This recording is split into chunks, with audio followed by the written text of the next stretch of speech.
Hi there, and welcome back for chapter 1 of our Christmas book, The Christmasaurus. Chapter 1, William Trundle. William Trundle. There's something you should know about William. William liked dinosaurs. Actually, he didn't just like them, he loved them. In fact, he loved them so much. I should probably write this in big letters like, William loved dinosaurs.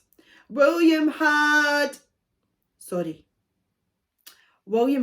dinosaur pajamas, dinosaur socks, dinosaur pants, a dinosaur-shaped toothbrush, dinosaur wallpaper, 2 dinosaur posters, a dinosaur lampshade, and more dinosaur toys than he could fit into a bag of life.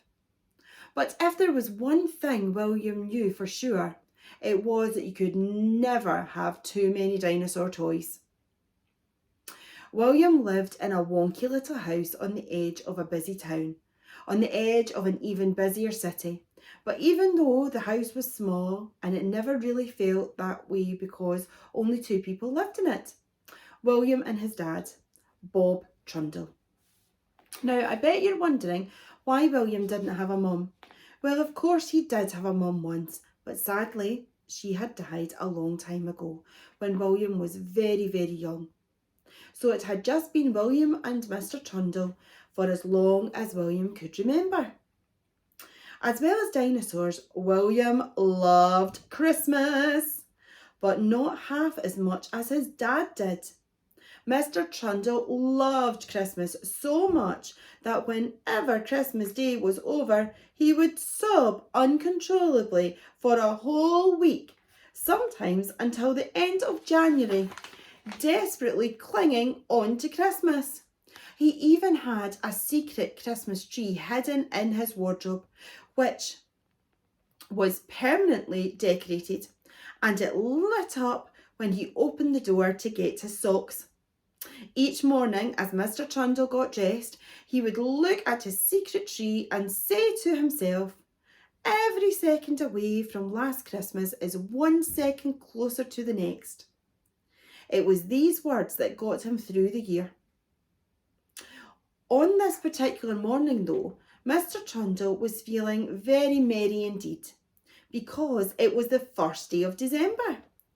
"Time to get ready for school, Willie Poos," Mr. Trundle called from the kitchen as he spread butter on the 2 steaming hot crumpets, Mr. Trundle's favourite breakfast. William rolled his eyes at the silly nickname his dad used to call him, Willie Poos. "Dad, you can't keep calling me that. I'm 7 3/4. It's embarrassing," William shouted from his bedroom as he stuffed his school bag full of books. "I thought we'd agreed that I would call you Willie Poos when you're not at school.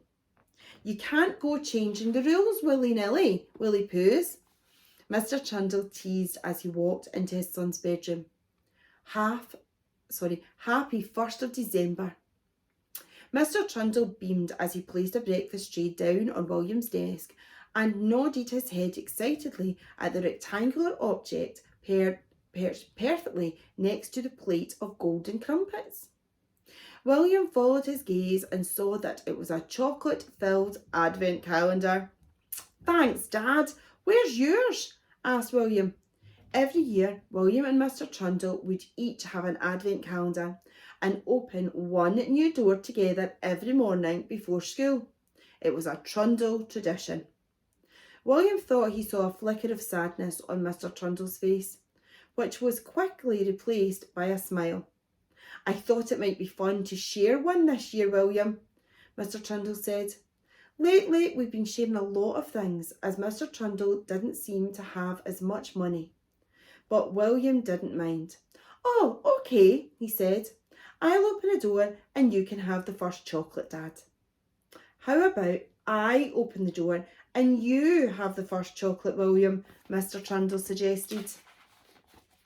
"Thanks, Dad," William said, grinning. He'd secretly hoped his dad would say that. "Say cheese," said Mr. Trundle as he quickly snapped a photo of the two of them. "Ah, that'll make a lovely Christmas card this year," he said, admiring the photograph. It was another Trundle tradition to make a photograph on the 1st of December for the Christmas cards they would send to a long list of their distant relatives. Auntie Kim on the Isle of Wight, Great Nana Joan, who looked like a witch, cousins Lily and Joe, Auntie Julie, second cousin Sam, Uncle H. Trundle, and Great Grandpa Ken. It was a long list, half of whom William had never met.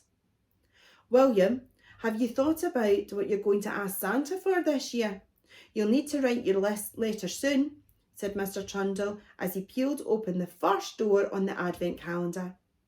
William took out the small snowman-shaped chocolate, but suddenly didn't feel like eating it. "My dear boy, what on earth's the matter?" asked Mr. Trundle. "Well, it's just that I don't think Santa will bring me what I want this year," said William, staring longingly at the dinosaur poster on his wall. "I'm pretty sure that the elves can't make real dinosaurs." "Make?" repeated Mr. Trundle as he took a knowing sip of his cup of tea. "The elves don't make anything at all." William looked very confused. "But I thought Santa's elves made all the presents in the North Pole," he said. "Pah!" cried Mr. Trundle, spitting out a mouthful of tea. "Well, William, I'm afraid that's just a pile of poppycock. Fiddle-faddle, mouth-waffling, gibbering faff nonsense. Whoever told you that is a complete nubbly blank? Make presents. Would you like me to tell you how the elves really work, William?" he asked, a sudden sparkle in his eye. "Oh, please do, Dad," William cried, and made himself comfortable. He always loved it when his dad told him stories.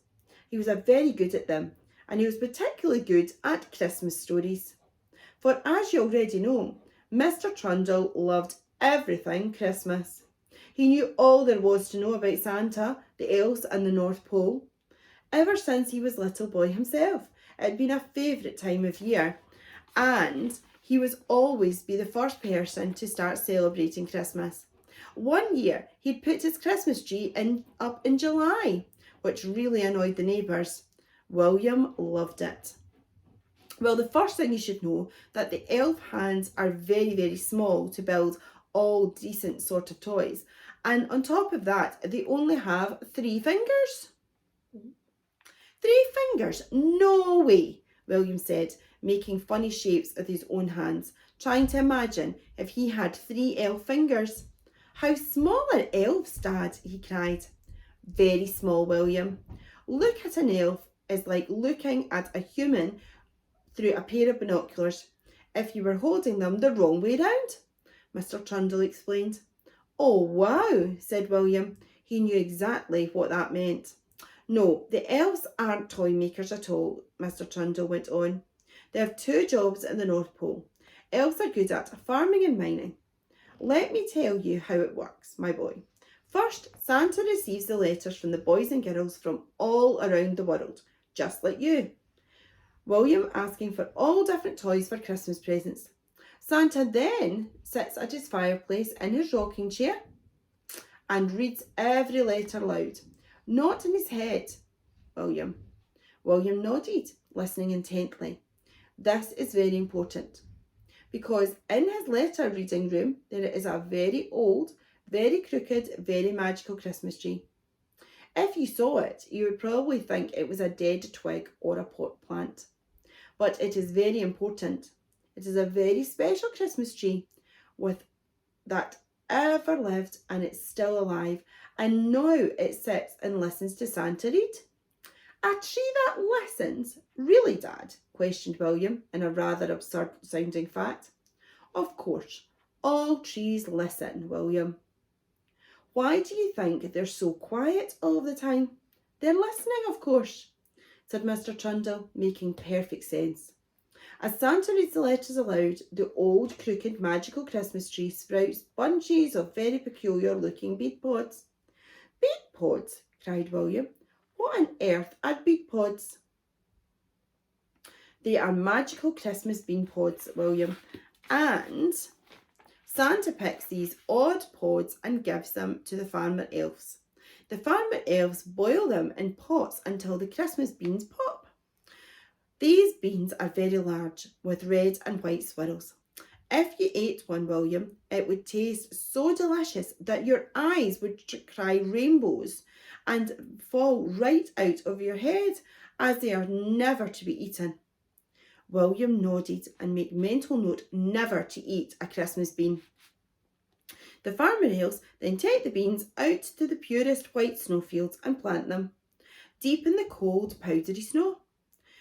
When they're finished, all the elves gather together and wait for a sign. While they wait, they sing a song. Mr. Trundle cleared his throat and began singing in a very peculiar elf song in his very best elf voice. We're waiting for a sign. It's taking so much time. Hurry up, you silly Christmas beans. We want to go inside. Your bogies feel like icicles where your silly sign. Hurry up, your slowpoke Christmas beans. It's nearly Christmas time. Wow, said William. The elves really sing that song? Every year, said Mr. Trundle. Then, eventually, when the timing is just right, the sky above the North Pole lights up in a wash of glorious dancing colours. The Northern Lights, yelled William. I've seen them on the telly. That's right, son. The beautiful Northern Lights, that's the sign they wait for. That's when the mining elves go to work. And what do mining elves do? Asked William. I'll tell you, my lad, said Mr. Trundle happily. They dig, dig, dig, dig, dig, dig, dig, dig, dig. Under the snowfields and into the ice below, which is as thick as our house and as clear as glass. William, they aren't mining for diamonds or gold though. They are digging for toys. The Christmas beans work their magic into the snow where huge, twisty, windy roots grow towards the ice. And it's there, William, entwined inside these frozen roots, that all the toys for the girls and boys around the world come from. They grow in the ice, made by the the Christmas beans, and came from the Christmas tree that listened to Santa reading your letters. Mr. Trundle finished. Wow, said William. Wow indeed, William. So now you know how elves work, said Mr. Trundle. And now you know how elves work too. And that's true because it's in a book. Well, everyone, I don't know if that's true. I think the elves make the toys in Santa because that's what I've always known. But let's see what happens tomorrow in chapter 2 of the Christmasaurus. Bye.